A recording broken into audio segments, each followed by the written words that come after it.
Ana, obrigada por ter vindo. Eu acho que pode botar a apresentação da Ana. Tá certinho? Então, fica à vontade. Obrigada, Tereza. Bom dia a todos, bom dia a todas. Agradecer pelo convite, pela oportunidade de estar aqui enquanto auditora fiscal do trabalho, mas também enquanto chefe de fiscalização, falando sobre aspectos que a gente vai lá e vê dentro das empresas, mas acredito muito, muito mais nesse poder de transformação e no impacto de falar com as pessoas, de falar com os operadores do direito, de falar com todo mundo que atua na área do gerenciamento do direito do trabalho, de segurança do trabalho, de forma prévia, do que simplesmente um auditor fiscal estar presente com a empresa. Eu acho que a gente consegue resultado muito melhor aqui, e essa oportunidade espero que se possa transformar realmente em mudança na forma de atuar dentro de cada empresa. Que cada um aproveite o máximo possível, extraia informações. Não tenho nenhuma expectativa de esgotar o tema, porque os temas que o Cláudio me pediu para falar são insalubridade e gerenciamento de riscos. Dava para falar uma semana sobre esses dois temas. Então, o que eu queria era trazer dúvidas mais qualificadas para vocês e deixar o meu e-mail no final e deixar a inspeção do trabalho aberta e disponível para a gente poder continuar essa discussão também depois desse espaço de debate, tá bom? Bom, a ordem dos temas, eu coloquei primeiro insalubridade, porque eu vou falar justamente da diferença da insalubridade para o gerenciamento de riscos. A gente vai tratar a parte da insalubridade, que ela é basicamente relacionada a adicionais, vou falar de quando pagar, quando não pagar, como fazer, como administrar, tá? Como eliminar, que é o objetivo da gente. E depois a gente fala um pouquinho de gerenciamento de riscos, que é o foco dessa discussão. Bom, então meu nome é Ana Luísa Orcrates, eu sou auditora fiscal do trabalho, atualmente sou chefe da seção de segurança e saúde no trabalho aqui no estado do Rio de Janeiro. Nós temos duas sessões de fiscalização, a minha de segurança e saúde do trabalho, os meus queridos colegas, outros palestrantes são da outra sessão, da sessão de legislação, e a gente atua de forma conjunta, verificando todos os atributos relacionados à prestação do trabalho decente, do trabalho digno. Muito interessante a gente estar falando aqui sobre insalubridade, porque insalubridade, apesar de estar falando de segurança e saúde no trabalho, tem aspectos econômicos relevantes para o setor. E muitas vezes, em fiscalizações, a gente chega para fiscalizar a empresa, encontra o pagamento da insalubridade em condições em que essa insalubridade poderia ser eliminada, que é o que a gente precisa saber identificar e fazer. Então, a gente vai falar sobre insalubridade, mas com foco em acabar com qualquer condição de insalubridade dentro das organizações. E lembrando que não é simplesmente o pagamento daquele adicional por mês. A gente está falando de um adicional que tem uma porção de efeitos, né, de multiplicadores e de efeitos retroativos.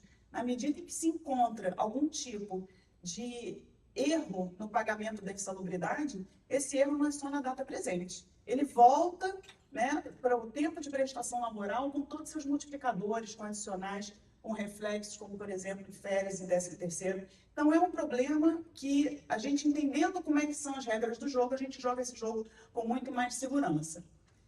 Eu busquei fazer uma palestra que traga conceitos técnicos para pessoas que não são da área técnica, porque a gente, entendendo esses conceitos, é mais fácil saber onde procurar as informações e trabalhar com essas informações de forma mais clara e, principalmente, gente, dentro das organizações, é fundamental que a gente consiga conectar todos os setores, que os setores administrativos, de recursos pessoais, saibam o que pedir, o que cobrar para aqueles setores que atuam na área de segurança e saúde no trabalho. Acho que essa integração ela é de muito sucesso para as organizações.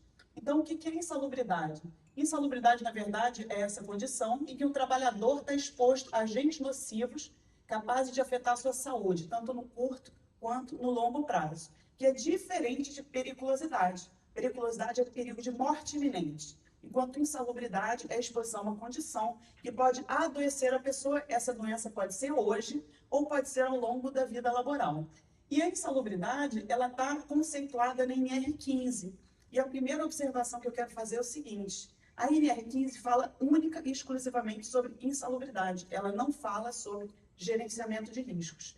E um erro muito comum das empresas é buscar na NR15 soluções para o gerenciamento de riscos, que acaba dando problema na documentação e, lógico, né, problema com relação a qualquer tipo de fiscalização. A NR15 fala o seguinte: eu tenho 3 condições de insalubridade. Nesse primeiro item, ele diz que vai ser insalubre quando aquela atividade expuser o trabalhador a uma condição acima de limites de tolerância. Esses limites de tolerância são valores que estão descritos na própria NR15, ou seja, não tem problema expor o trabalhador àquele agente. Tem problema expor o trabalhador àquele agente quando se ultrapassa esse limite de tolerância. E aqui mais uma informação que é muito importante. Esse limite de tolerância, ele foi estabelecido na década de 70, quando a norma foi escrita, e aqui no Brasil nunca foi revisto. Enquanto, ao longo do mundo, esses valores foram sendo atualizados ano a ano, semestre a semestre, dependendo do país. Então, esses valores de referência, eles servem tão somente para saber se você paga ou não um adicional. No entanto, e aí que é muito importante, eles não garantem a saúde das pessoas. E quando a gente fala de gerenciar riscos, não basta dizer que simplesmente, eu não ultrapassei limite de tolerância. Limite de tolerância só para caracterizar a insalubridade. Não está garantindo realmente que a saúde das pessoas a longo prazo vai estar preservada. Tá? Se você for comparar os nossos limites de tolerância brasileiros com os japoneses, por exemplo, os nossos são piada. Né? São condições que há muito tempo a ciência já mostrou que realmente assim, precisam ser atualizados. E essa norma está sempre em revisão. Imagino que algum dia esses valores vão mudar aqui na nossa legislação, mas hoje eles servem só como referencial para pagamento de insalubridade, que são esses anexos que eu vou mostrar rapidamente.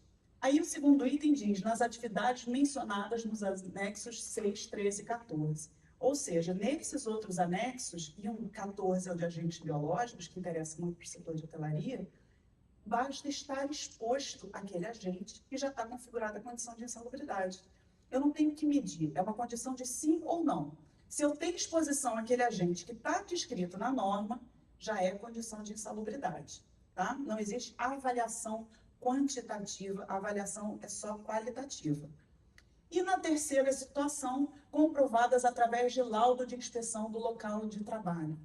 Aí é um outro anexo que demanda a emissão de um laudo que vai ser contratado pela empresa, uma empresa terceirizada que vai fazer uma avaliação do ambiente de trabalho e constatar se é ou não uma condição de insalubridade, tá certo? Esse é um anexo do NR15 que relaciona todas essas condições diferentes de insalubridade. Eu tenho, por exemplo, lá no começo, no anexo 1, a insalubridade por exposição ocupacional ao ruído. Gente, não precisa fotografar, essa apresentação está aí disponível para todo mundo, tá? Ao ruído, ou seja, no ruído, que é aquela primeira condição que a norma mostrou, o problema não é estar exposto ao ruído, é estar exposto a um ruído que ultrapassa um limite de tolerância, ou seja, eu tenho que fazer uma avaliação quantitativa. Se eu fizer uma avaliação quantitativa da dose a que aquele trabalhador está exposto e for demonstrado que essa dose é superior ao número que está lá na norma, aí sim fica constatada a condição de insalubridade. Mas vejam, se eu preciso ultrapassar a dose, quer dizer que se a empresa conseguir controlar essa exposição, conseguir diminuir essa dose de ruído, está cessada a condição de insalubridade. E se está cessada a condição de insalubridade, está também cessada a obrigação do pagamento do adicional.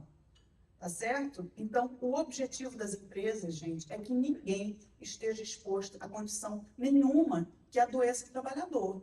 E em estando isso ao alcance da organização, é obrigação da empresa trabalhar para poder diminuir ou, de preferência, eliminar qualquer tipo de exposição.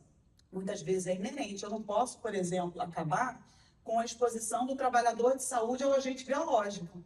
É inerente ao trabalho. Aí sim eu vou para outra norma, que é a norma de gerenciamento. Tá certo?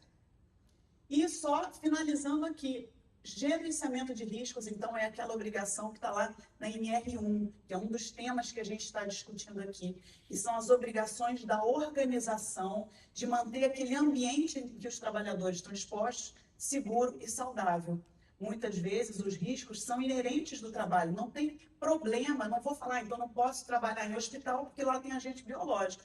Claro que não, mas eu tenho que garantir que todos esses riscos a que o trabalhador estão expostos estão gerenciados da melhor forma, de forma que ninguém adoeça, porque saúde é direito fundamental e a gente tem que garantir isso, está na responsabilidade da organização. Bom, separei aqui alguns dos principais agentes existentes no setor hospitalar e que eu acho que no setor hoteleiro e que eu acho que faz diferença para que vocês olhem com bastante carinho e atenção para essas condições. Primeiro, agentes biológicos em diversas atividades, como, por exemplo, limpeza de banheiro e coleta de lixo, contato com fluidos corporais e micro-organismos, e a questão, esse conceito de ambiente de grande circulação, que aumenta a condição de exposição ao risco. Antes que perguntem, não existe definição quantitativa para grande circulação, tá bom? Não vou inventar essa definição, porque a jurisprudência não estabeleceu isso, e a gente vai ver que muitas vezes isso é uma coisa que só é resolvido lá na esfera do judiciário. Mas, geralmente, a jurisprudência está reconhecendo a condição de insalubridade e muitas vezes, apesar da NR, lá do anexo 14, falar do grau médio de insalubridade, para o agente biológico, para esse perfil de exposição de, por exemplo, higienização de banheiro de grande circulação, o que a jurisprudência está reconhecendo é a insalubridade grau máximo.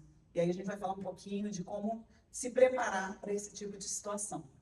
E lembrando, gente, essa comparação, mas eu limpo o banheiro da minha casa e isso não é insalubre. Claro que não, porque o ambiente doméstico, a exposição da gente aos riscos domésticos é completamente diferente para os riscos ocupacionais. Então, a gente não pode cair nessa comparação.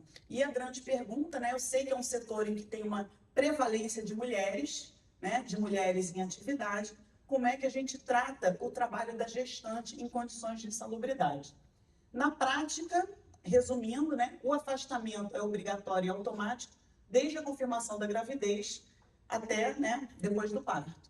Independe de avaliação médica, mesmo que a saúde da gestante esteja preservada, esteja tudo certinho, não precisa que o médico indique que ela precisa ser afastada.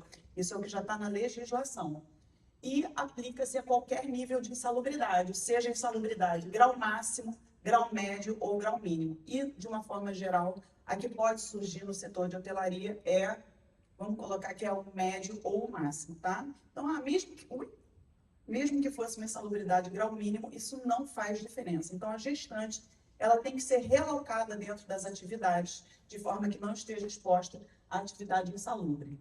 Ela tem que ser remanejada, sem prejuízo salarial, incluindo, em regra, a manutenção da remuneração global, e o afastamento, porque muitas vezes não tem uma atividade salubre na organização, não é o caso da hotelaria, acho que, de uma forma geral, é possível remanejar, mas em não havendo, ainda assim, esse afastamento ele é remunerado, porque a lei prioriza a proteção absoluta à gestante e ao nascituro acima de qualquer condição produtiva. Certo, gente? Tem dúvidas sobre isso? E algumas outras regras que eu acho que é interessante a gente destacar com relação à gestante. Tem que haver avaliação médica ocupacional regular, né, como de todos os outros trabalhadores. As condições adequadas de descanso têm que ser providenciadas pelas organizações e a jornada tem que ser compatível com a gestação. A gente tem que tomar muito cuidado com possíveis excessos de jornada que possam prejudicar o desenvolvimento da gestação. E a gestante pode ser afastada, independentemente de condição de insalubridade, se houver qualquer tipo de recomendação médica, mesmo que seja, não estou me referindo exclusivamente ao médico do trabalho, mesmo que seja um médico particular, né, da trabalhadora, ou algum tipo de gravidez de risco, que pode acontecer também. E aí o médico tem que saber quais são as características daquela atividade, como é o trabalho que aquela trabalhadora vai desenvolver, para poder recomendar ou não algum outro tipo de afastamento. Agentes químicos, algumas condições que podem gerar o pagamento da insalubridade. uso contínuo de desinfetantes, cloros, solventes, de agentes químicos de uma forma geral. Dentre os anexos da NR1, a gente tem um anexo que fala de agentes químicos de avaliação qualitativa, ou seja, sim ou não. Se tem aquele agente químico, a condição é insalubre, se não tem, não é.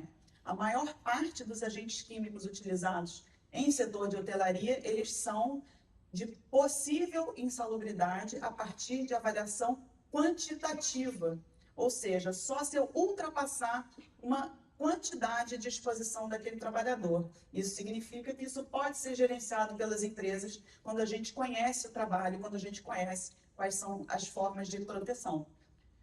E agravos de saúde pode gerar problemas respiratórios, dermatites, e o enfoque patronal, e aqui é bastante importante a gente ter atenção, é que se substituam produtos em que pode haver o desenvolvimento de um adoecimento e que pode, consequentemente, gerar o pagamento da insalubridade, por outros, né, que não tenham esse tipo de contaminante e que não estejam associados ao desenvolvimento de nenhum agravo à saúde. Ou então, formas de proteção efetivas que realmente afastem o trabalhador da exposição àqueles agentes. Alguns principais produtos químicos, né, que são esses produtos desinfetantes, muitas vezes com o quaternário de amônia, tem uma série de produtos químicos que são de uso regular e que no dia a dia a gente não enxerga, a gente não está dando atenção ao potencial nocivo desses agentes químicos, porque entende que são produtos de limpeza e eu limpo a minha casa e é normal, porque eu tenho contato com produtos químicos no dia a dia e isso não faz mal à saúde. Mas quando a gente está falando da exposição ocupacional, isso é completamente diferente, tá? Então, o que eu tenho que ter atenção? O problema não é simplesmente o produto. Eu tenho que, para configurar a situação de insalubridade, entender qual é a frequência de uso, qual é a concentração daquele produto, qual a forma de exposição. Alguns produtos, o problema é quando ele é inalado, outros é quando tem contato cutâneo, né, com aquele produto. Isso tudo a gente vê nas fichas de informação de segurança desses produtos. E muitas vezes, ambiente ventilado ou um ambiente fechado em que o trabalhador fica aspirando, respirando aquele produto constantemente. Concordam que isso tudo, quando a gente conhece as características, a gente consegue evitar que aconteça? Se eu consigo evitar que aconteça essa exposição, eu consigo também evitar a exposição a uma condição de insalubridade e ao pagamento do adicional. Alguns dos principais produtos, e aqui eu quis dar ênfase para esses dois primeiros, produtos à base de cloro, que é o dia a dia das organizações, e produtos com amônia, com amoníaco, que a gente também, às vezes, não repara que o trabalhador está usando. Quando você mistura esses dois produtos, isso pode gerar um gás intoxicante, um gás muito perigoso, que é a cloramina. E isso não está sendo considerado. Quando eu faço avaliação de exposição a químicos, eu tenho que considerar não só o produto especificamente que o trabalhador está usando, mas qualquer reação possível entre aqueles produtos que são usados no dia a dia pelos trabalhadores. Tá? Quando a gente audita o PGR das organizações, isso aqui não está sendo considerado e não está sendo tratado como poderia estar sendo tratado. Então, o maior risco na hotelaria não é só o produto isolado, é o uso combinado, uso incorreto, a mistura dos produtos, uso sem diluição, quando muitas vezes a diluição é indicada pelo fabricante, né? Uso em ambiente fechado, pulverização. No caso das camareiras, acho que a maior exposição é para limpeza de banheiro, para desinfecção.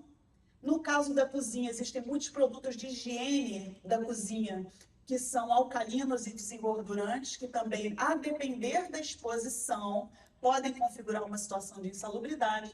E no caso da lavanderia, não sei, as lavanderias aqui são próprias ou são externas? Misto, as mistas terceirizadas. Lavanderia tem muitos produtos que podem causar contaminação do trabalhador, desde que não estejam sendo adequadamente gerenciados. Né? E o próprio ambiente de lavanderia, que tende a ser um ambiente fechado e climatizado, favorece esse tipo de contaminação. E, por fim, os agentes físicos, que são as formas de energia, como calor, umidade e ruído, geralmente são subestimados, muitas vezes ficam de fora das avaliações, mas também são relevantes. E existe uma forte tendência, então, ao reconhecimento da insalubridade para as camareiras, até já falei, e na parte de limpeza de sanitários coletivos, com enquadramento, muitas vezes, no grau máximo, que é 40%. Então, Quais são as orientações? Primeiro, gerenciar os riscos. A gente tem que sair da condição de insalubridade. De uma forma geral, gente, no setor de hotelaria, vou dizer que praticamente tudo dá para a gente eliminar o pagamento da insalubridade, eliminando a condição de insalubridade, a partir do gerenciamento de riscos, da identificação, avaliação e controle. E isso eu não faço pela NR15, isso eu faço pela NR1, que é o próximo tema que a gente vai discutir. Eu tenho que identificar esses agentes, eu tenho que ter laudos consistentes. O LTCAT, que é aquele documento que não trata de gerenciamento de riscos, que é um documento previdenciário, ele tem que ser construído com base no ambiente real onde os trabalhadores atuam, com base nos agentes efetivos daqueles trabalhadores transpostos, após o gerenciamento. Não adianta eu ter um LTCAT do século passado, promover todas as melhorias no ambiente e não reavaliar essas situações. A avaliação quantitativa, quando aplicável, se a gente fizer o gerenciamento de riscos adequados, você praticamente dispensa qualquer necessidade de avaliação quantitativa, e entendendo que existe uma hierarquia das medidas de controle. E, de uma forma geral, a partir do conhecimento da atividade real a que os trabalhadores estão expostos, da organização do trabalho, a gente consegue praticamente eliminar as condições de insalubridade dos trabalhos na atividade de hotelaria. Certo, gente?